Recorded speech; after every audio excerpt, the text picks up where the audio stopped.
Apocalipse, capítulo de número 21.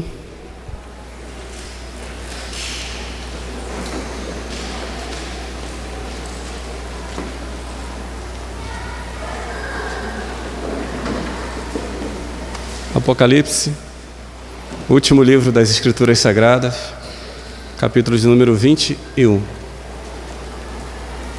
A partir do versículo de número 1.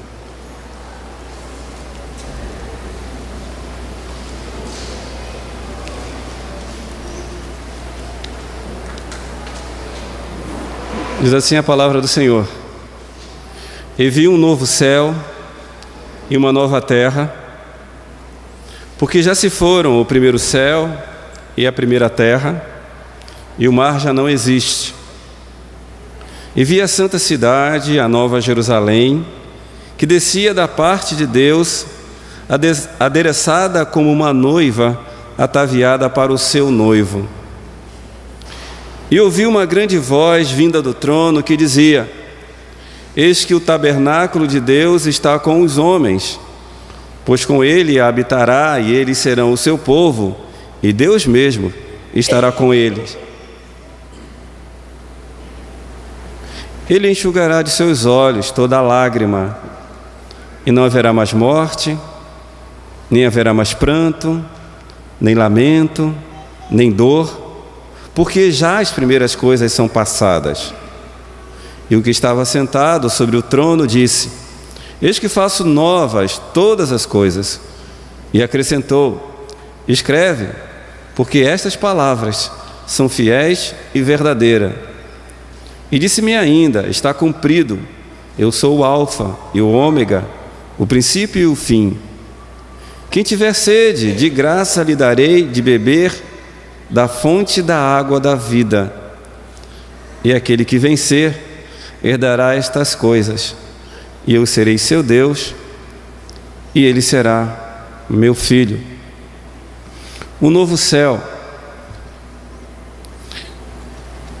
Há um conceito muito presente na teologia de que esse novo céu, ao contrário do céu presente, nem todos verão o novo céu. Nem todos poderão estar sob o novo céu.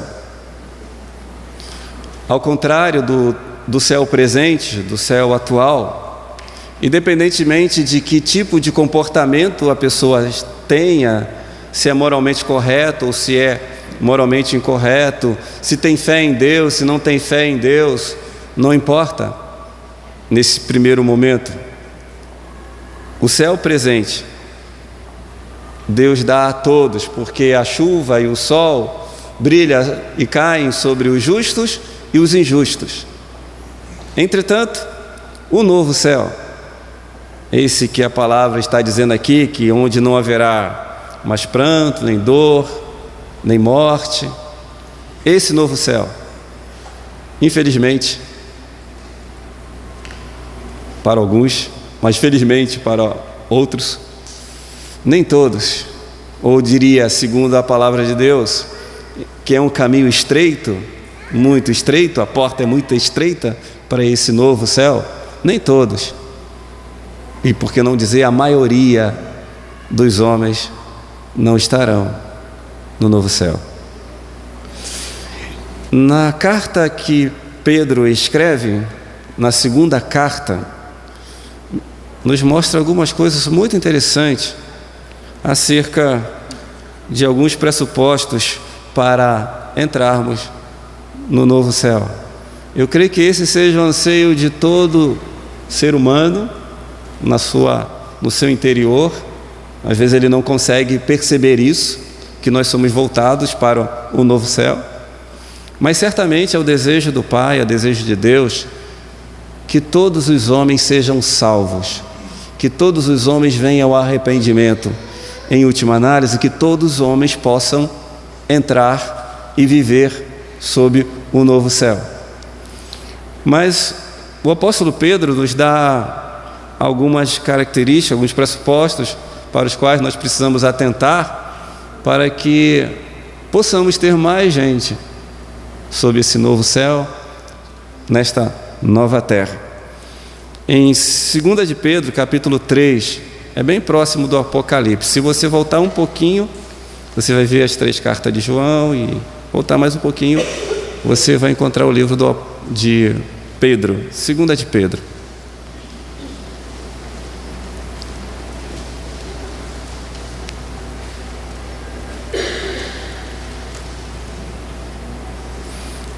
Segunda de Pedro, capítulo 3, diz assim: Amados, já é esta a segunda carta que vos escrevo, em ambas as quais desperto com admoestações o vosso ânimo sincero, para que vos lembreis das palavras dantes foram ditas pelos santos profetas e do mandamento do Senhor e Salvador, dado mediante os vossos apóstolos, sabendo primeiramente isto, que nos últimos dias virão escarnecedores com zombaria, andando segundo as suas próprias concupiscências, e dizendo: onde está a promessa da sua vinda? Porque desde que os pais morreram, todas as coisas permanecem como desde o princípio da criação. Pois eles de propósito ignoram isto, que pela palavra de Deus, já desde a antiguidade, existiram os céus e a terra, que foi tirada da água e no meio da água subsiste, pelas quais coisas pereceu o mundo de então, afogado em água. Mas os céus e a terra de agora, pela mesma palavra, têm sido guardados para o fogo, sendo reservado para o dia do juízo e da perdição dos homens ímpios. Mas vós, amados, não ignoreis uma coisa, que um dia para o Senhor é como 1000 anos, e 1000 anos como um dia. O Senhor não retarda a sua promessa, ainda que alguns a tenham por tardia. Porém, é longânimo, Ele é perseverante para convosco, não querendo que ninguém se perca, senão que todos venham a arrepender-se. Virá, pois, como ladrão o dia do Senhor, no qual os céus passarão com um grande estrondo, e os elementos, ardendo, se dissolverão, e a terra e as obras que nela há serão descobertas. Ora, uma vez que todas as coisas hão de ser assim dissolvidas, que pessoas não deveis de ser em santidade e piedade, aguardando e desejando ardentemente a vinda do dia de Deus, em que os céus em fogo se dissolverão e os elementos ardendo se fundirão. Nós, porém, segundo a sua promessa, aguardamos novos céus e uma nova terra, nos quais habita a justiça. O apóstolo Pedro, entre tantas coisas que ele nos ensina, ele nos mostra, ele nos revela, segundo a orientação do Espírito Santo, ele vai afirmar que o novo céu, esse não céu presente, ele é consequente, ou seja, ele é posterior ao céu presente. O judeu antigo, ele dizia que existem 3 céus. Ele chama do primeiro céu, segundo céu e terceiro céu. O primeiro céu, ele diz, é essa abóbada celeste, esse elemento natural azul que você vê aqui, não tão bem próximo, mas aos nossos olhos nós somos capazes de enxergar. Ele chama isso do primeiro céu. O segundo céu ele chamava o universo, o que está fora da atmosfera, onde estão os astros e etc. E o terceiro céu, ele vai dizer que é o céu onde habita Deus, onde o nosso Senhor Jesus Cristo está, onde aqueles que morreram em Cristo também já desfrutam antecipadamente dessa plenitude celeste. Ou seja, o terceiro céu não é um céu material, é um céu imaterial. É um céu onde o apóstolo Paulo vai dizer em 1 Coríntios capítulo 15, onde carne e sangue, ou seja, essa estrutura material não vai entrar, mas uma nova estrutura, uma estrutura espiritual que Deus há de dar àqueles que se converteram, que se arrependeram dos seus pecados, então entrarão nesse novo céu. Portanto, eu diria que um novo céu já existe. O irmão estava nos antecipando que, evidentemente, a gente já pode desfrutar de algumas virtudes deste céu no tempo presente, ou neste céu material que a gente vive, onde a gente pode já ter a presença de Cristo. O máximo do novo céu é a presença plena de Deus. Esse é o máximo. E, consequentemente, o inferno é o oposto disso. É a ausência plena de Deus. Isso é inferno. Daí a gente costuma dizer que o céu pode começar aqui, quando o homem se aproxima de Deus, quando a mulher se aproxima de Deus. Ele já começa a desfrutar de algumas virtudes celestes. Portanto, a presença de Deus na vida de uma pessoa, na vida de uma família, já pode desfrutar de algumas virtudes celestes. Isso é no tempo presente. Por outro lado também, diríamos assim, o inferno, ou seja, a ausência quase plena de Deus, também já pode ser vivenciada aqui. O inferno ainda não é aqui, mas muitas pessoas vivem uma vida infernizada, uma vida infernal, que seria a ausência de Deus. Mas eu diria para você, ainda não é o inferno, porque mesmo vivendo afastado espiritualmente de Deus, a chuva e o sol, noite, manhã e tarde, ainda vive sobre a vida de todos. Ou seja, ainda você desfruta de alguma bondade de Deus, porque ainda Deus se faz presente na vida de muitas pessoas. Mas, entretanto, Deus tem marcado um dia que vai haver uma separação plena e completa, ou melhor, uma extinção deste tempo presente, desse céu presente. O novo céu, ele é posterior, evidentemente, ao céu presente.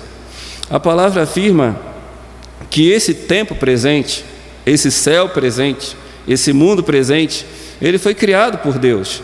Versículo de número 5 de 2 Pedro, capítulo 3, diz assim: pois eles de propósito ignora isto, que pela palavra de Deus, já desde a antiguidade, existiram os céus e a terra, que foi tirada da água e no meio da água subsiste. Então o apóstolo nos afirma isso, esse tempo que a gente vive, o céu que você desfruta hoje, ele é obra da criação de Deus, o tempo presente. E ainda que o homem tente ignorar isso, ou seja, que Deus criou, mas você desfruta disso, de que Deus tenha criado, que Deus tenha realmente criado. Agora, entretanto, diferentemente do novo céu, mesmo que você não acredite que Deus crie um novo céu, ou que já tenha criado um novo céu, você não poderá desfrutar do novo céu se você não crer no Deus eterno, no Criador, no sustentador de todas as coisas. Agora, entretanto, você ainda pode, acreditando ou não acreditando, desfrutar dessa bondade de Deus por enquanto no tempo presente. Criação de Deus.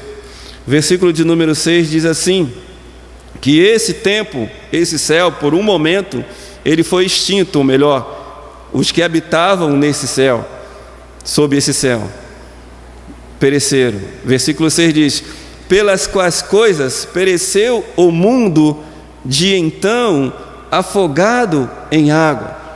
Se você ler as escrituras lá em Gênesis capítulo 6, você começa a observar de que forma os homens, naquele momento histórico da existência humana,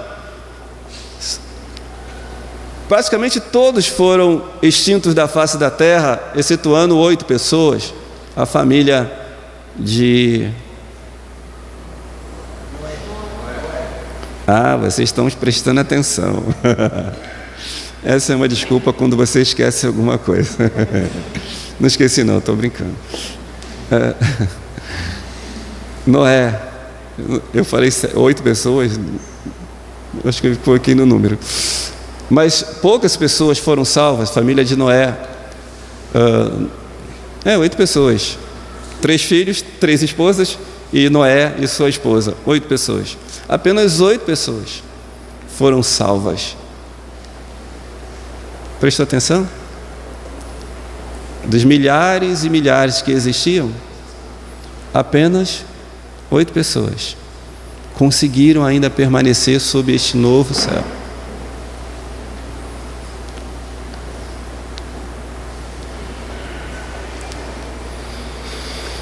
A palavra nos afirma no versículo de número 7: mas os céus e a terra de agora, pela mesma palavra, têm sido guardados para o fogo, sendo reservado para o dia do juízo e da perdição dos homens ímpios. O apóstolo Pedro afirma com isso que ainda este novo céu, esse céu presente, ele ainda tem sido preservado. Mas qual é a finalidade da preservação ainda deste céu? Há um texto em Apocalipse, se me falha a memória, no capítulo 7, em que Deus manda os anjos segurar os ventos da destruição, para que ainda algumas pessoas que não foram seladas, em outras palavras, que não foram salvas, sejam salvas. Eu diria que ainda os anjos têm segurado os ventos da destruição desse planeta. Eu sempre lia, quando eu escutava algumas músicas, até mesmo evangélica, que dizia que Deus ia tacar fogo nessa terra. Quando eu li esse texto, por exemplo, que esse tempo presente, esse céu tem sido preservado para a destruição em fogo, eu sempre imaginava assim, que Deus ia, assim como Ele mandou as águas do dilúvio, Ele mandaria fogo sobre esta terra, assim como mandou fogo, enxofre sobre Sodoma e Gomorra. Eu sempre li assim, imaginava assim, que Deus ia mandar fogo do céu e destruir essa terra, por causa da impiedade dos homens, tal como fora no passado, para que Ele destruísse na época de Noé e sua família. Pedro afirma que isso ele afirma basicamente 2000 anos atrás, de que o mundo, esse mundo atual, o mundo presente, ele vai ser destruído com fogo. Os elementos da terra se desfarão pelo calor abrasador. Bem, acompanhando os estudos que a ciência tem feito hoje, eu percebi que não é Deus que vai tacar fogo nesta terra, é o próprio homem que acaba destruindo e incendiando esta terra. Então, o novo céu é muito mais do que simplesmente uma recompensa. Ele passa a ser uma necessidade para que aqueles que são amados do Senhor, aqueles que receberam o Senhor, possam herdar. Por isso a palavra de Deus fala em arrebatamento. Arrebatar é tirar de súbito. Ou seja, esse planeta vai ficar, segundo as Escrituras Sagradas, vai ficar de uma forma inabitável, vai ser impossível na nossa estrutura vivermos nesse planeta, porque ele vai, não diria não se autodestruir, mas os homens acabam destruindo esse planeta, que Jesus tem a necessidade de voltar e tirar aqueles que são dele para levar para esse novo céu e para essa nova terra, que Deus já tem preparado, como disse Jesus, na casa de meu Pai há muitas moradas. Se não fosse assim, eu vou preparar lugar, mas as moradas já estão. O céu já é uma existência atual, no tempo presente, não nessa nossa dimensão, mas na dimensão da eternidade. Ou seja, esse novo céu, ele tem sido preservado. Qual a intenção da preservação deste novo céu? Diz o versículo de número 9: o Senhor não retarda a sua promessa, ainda que alguns tenham por tardia, porém é perseverante para convosco, não querendo que ninguém se perca, senão que todos venham a arrepender-se. Preservação ainda, Deus ainda tem contido basicamente os homens que têm o poder de destruição. É muito fácil o homem destruir hoje esse planeta com todo esse poderio bélico que os homens têm, que as nações têm e que tentam ainda refrear para que não aumente o poder bélico de destruição dos seres humanos. Quem intervém, quem age no coração dos homens ainda é Deus, segurando a mão dos homens. Não destrua ainda, porque há muitas pessoas ainda que não ouviram do Evangelho. E diz a palavra, e esse Evangelho do Reino será pregado no mundo inteiro. Aí os anjos encolhem as suas mãos, e aí os homens acabam concluindo aquilo que eles tendem e querem fazer: destruir uns aos outros, e destruindo uns aos outros, destrói a si mesmo. Mas Deus nos ama de uma forma tão grande, tão maravilhosa, apesar das nossas mazelas, do nosso sentimento destrutivo, a atração para o ruim, mas Ele tem chamado aos homens ao arrependimento, e é nesse propósito ainda que esses céus têm sido preservados, para que os homens, no sentido geral, possam conhecer a sua palavra, possam se arrepender de seus pecados e possam estar preparados para esse novo céu e a nova terra, para habitar naquele lugar onde não haverá mais nada disso, onde você não terá preocupação de fechar a sua janela, de trancar a sua porta, de botar câmeras em tudo quanto é lugar, porque todas essas pessoas que praticam esse tipo de coisa já não estarão mais presentes, porque elas estarão no inferno, bem longe, porque optaram ficarem longe de Deus, porque optaram não crer que há um novo céu, optaram em não crer no Filho de Deus, optaram em não viver ainda esses primeiros momentos ainda com o Senhor. Evidentemente, se você não quer viver com o Senhor aqui, não pense que na eternidade você vai viver. É interessante que é muito fácil acreditar no céu, mas é muito difícil acreditar no inferno. Cá entre nós, isso não cabe na cabeça da gente. Humanamente falando, não cabe na cabeça da gente um lugar que só haja pranto e ranger de dente. Pranto é choro excessivo, ranger de dente é dor excessiva. Não cabe na nossa mente um lugar que seja assim constantemente. Ainda que alguém comece a vivenciar o inferno aqui no tempo presente, mas pelo menos algum momento da vida dela, ela tem um refrigério em que ela possa, os minutos pelo menos, não sentir dor, não sentir tanta tristeza. Mas no inferno não será assim. Não haverá tempo para, como aquele rico que foi para o inferno, refrescar a sua boca com um pouco d'água ou ter algum alento. É difícil para a nossa mente comportar esse tipo de pensamento. Mas a ausência de Deus, a opção que o homem toma e não decidir-se por Deus, não decidir-se por Jesus, é dizer: eu não quero viver com Deus, eu quero estar longe da fonte da minha vida, Deus. E se o homem opta por isso, ele está optando pela ausência plena de Deus, que é o inferno. Nós aguardamos um novo céu, uma nova terra, onde que as notícias não serão notícias de que quem matou, que houve chacina.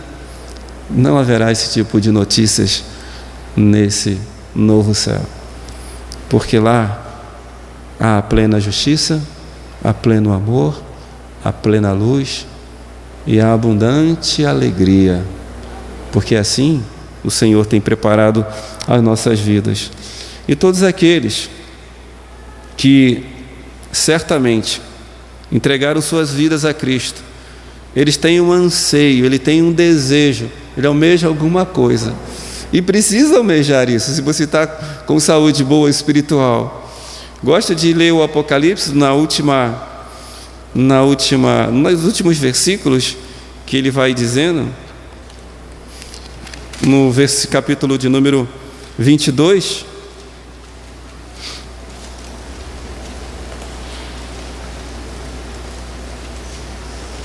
Apocalipse 22, versículo de número 17.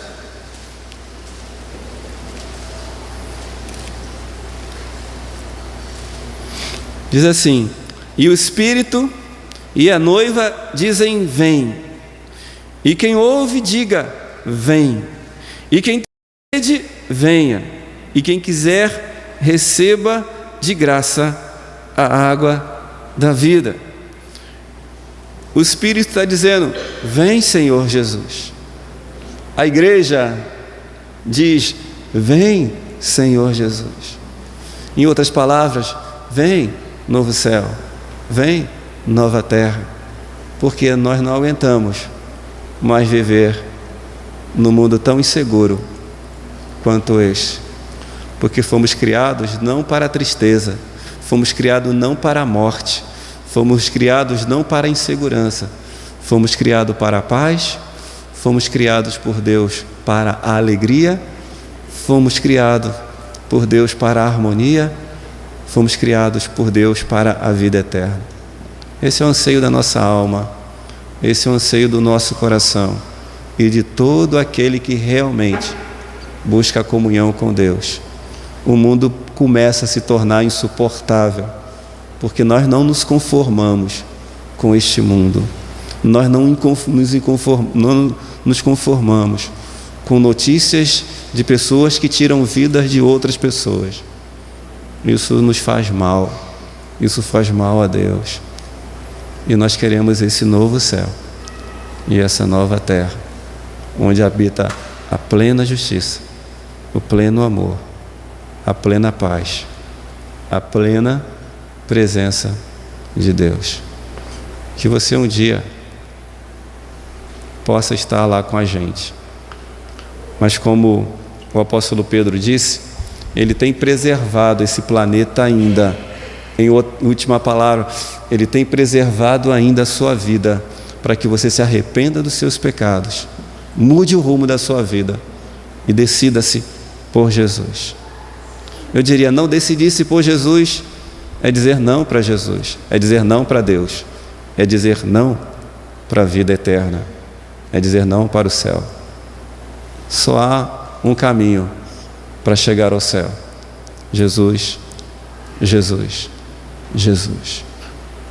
Essa é a clássica afirmação dele: eu sou o caminho, eu sou a verdade, eu sou a vida, e ninguém vem ao Pai a não ser por mim. Uma vez eu escrevi uma poesia que dizia, não vou lembrar dela toda, só pelo menos um pensamento dela, baseado em numa fala de Jesus, se me falha a memória, João 17, quando ele pede ao Pai para que ele restitua a glória que ele tinha antes da fundação do mundo com o Pai. Dizia assim: na casa do meu Pai, quantas saudades da casa que é o Pai. Saudades não daquelas ruas de ouro ou muros de cristais, mas saudades da casa que é o Pai. A nossa alma tem saudade de uma coisa que a gente não conhece. Saudades da casa do Pai, de estar com o Pai. Quanto desejo existe na nossa alma de estar na casa que é o nosso Pai eterno. Diria, o nosso céu, plenitude do céu, totalmente abraçado, acolhido nos braços do Pai. Que Deus abençoe sua vida, sua casa, e que você lute muito e nunca perca a sua esperança de caminhar nesse caminho que é a verdade e a vida, único que conduz ao céu. Que Deus abençoe.